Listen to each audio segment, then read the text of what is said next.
विशाळगडावरील अतिक्रमण काढण्याची कारवाई बेकायदेशीर आहे। उच्च न्यायालयाच्या निर्णयाच्या संदर्भ देत जितेंद्र आव्हाडांनी हा मोठा दावा केलाय। वातावरण खराब करण्यासाठी राज्य सरकारच्या आदेशाने ही कारवाई करण्यात आल्याचे ते म्हणाले। तर विशाळगडावरून जितेंद्र आव्हाडांनी राज्य सरकारवरती जोरदार टीका केली आहे। एक्स पोस्ट करत जितेंद्र आव्हाडांनी ही टीका केल्याचं सध्या पाहायला मिळतंय। जितेंद्र आव्हाडांनी राज्य सरकारवरती जोरदार टीका केली आहे। विशाळगडावरील अतिक्रमण काढण्याची कारवाई बेकायदेशीर असल्याचं त्यांनी म्हटलंय। उच्च न्यायालयाच्या निर्णयाचा संदर्भ देत जितेंद्र आव्हाडांनी हा मोठा दावा केलाय।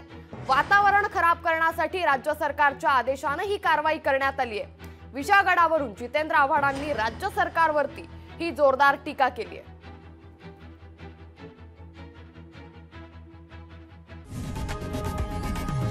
लोकशाही मराठी ऐका, पहा, जागरूक रहा।